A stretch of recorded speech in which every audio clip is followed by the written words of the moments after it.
拿图呢，他给我们解读一下 China China everything China China。 And I think this Chinese dream is basically, at least how I interpret it, is a strong country and happy people.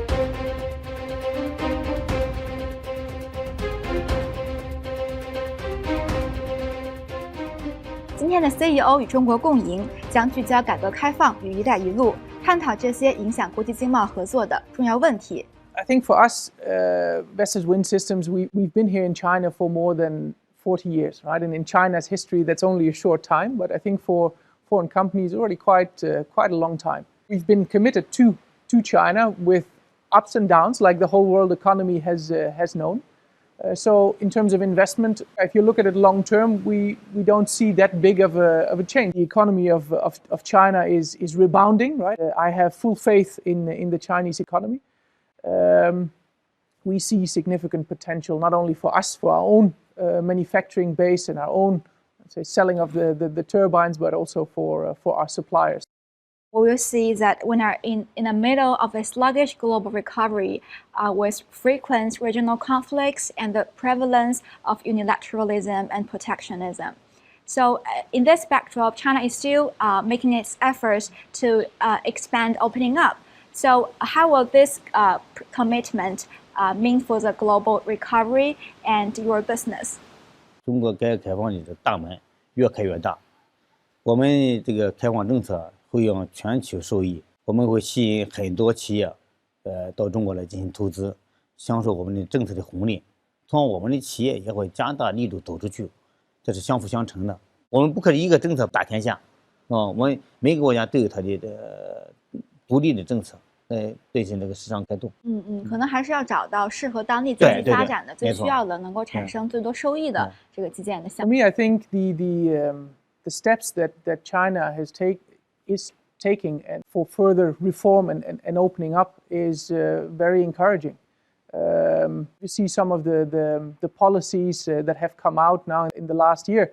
I think China is making, at least seen from a foreign business point of view, making a step in the right direction, further opening up. I think the goal in the end of China, at least how I interpret it, is to provide more stability and predictability. I think that is important because some of the policy documents that came out in order to achieve that goal addressed things like intellectual property rights, further transparency in the economy and the legal system, removing trade barriers, creating level playing field. All of these are very important for business in general, and of course for foreign businesses in China, in particular. It creates the confidence and the trust. Yes. So do you mean that the core for China to further opening up at this moment is to put those policies into practice and ensure that all those policies are equally implemented across different sectors and different regions of the country? Do you agree with this? Yes, I do. But I think some good steps forward have already been made. The foreign investment law have been implemented, amongst others. More free trade zones have been added. I think these are very encouraging steps. 那其实也有一些声音觉得，就是这个“一带一路”是导致一些国家陷入这个债务问题的这个原因。像这种声音，您觉得有道理吗？一些国家、一些媒体甚至一些不良政客拿着这个做噱头来对中国政府这种一些政策进行攻击，这是没有道理、站不住脚的。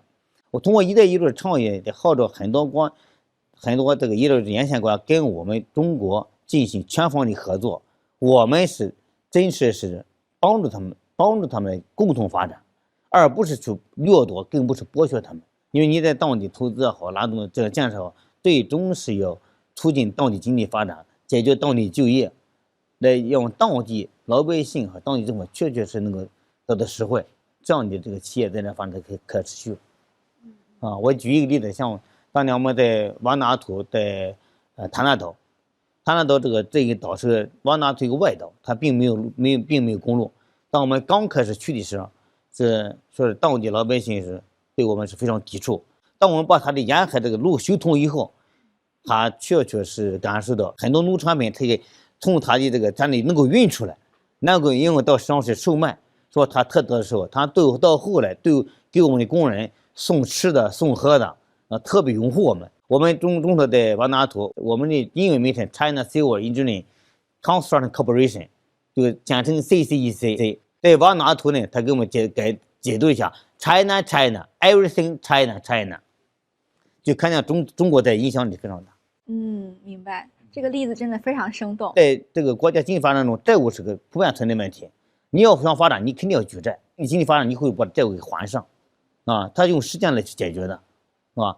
说我们借的钱主要用来改善的民生，改善基础设施，我们实实在在的，是吧？你像我们在非洲一条条铁路、一条条公路修起来，那大大的缓解的这个出行，这是看得见摸得着的，是吧？老百姓对我们也是这个赞口不绝。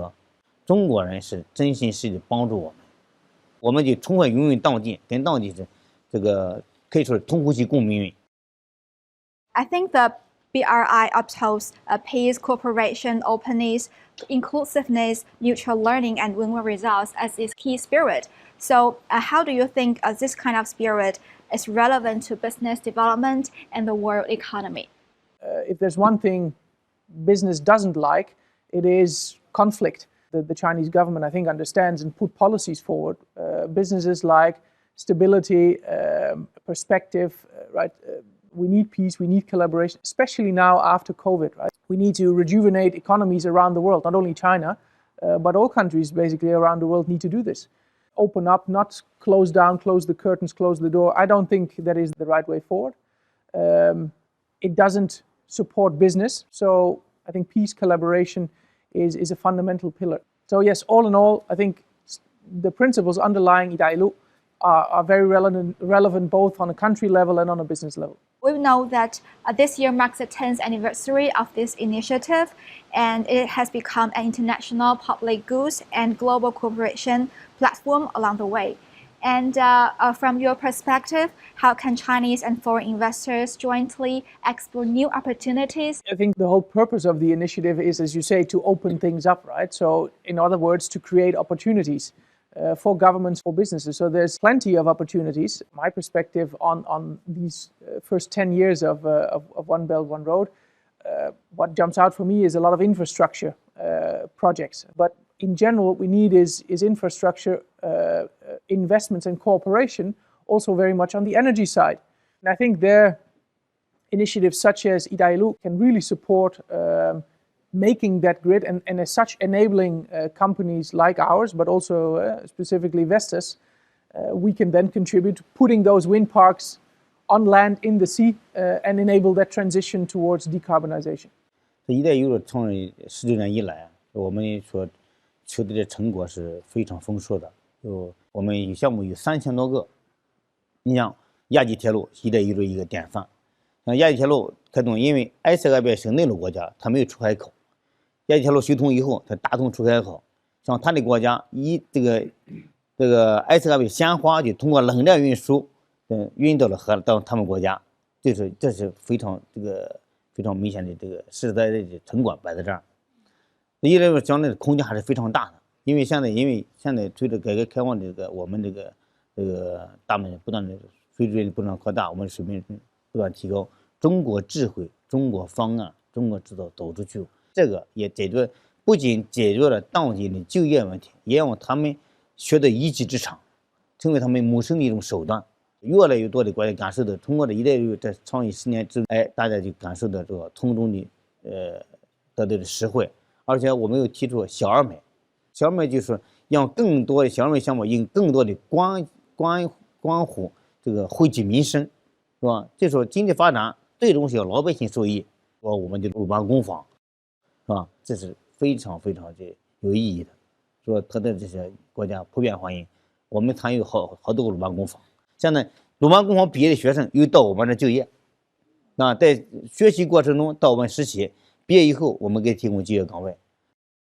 But if we look closer at China's opening up agenda, we will find that institutional opening up, this concept has been frequently stressed in recent years. From your point of view, do you think the concept of institutional opening up is important?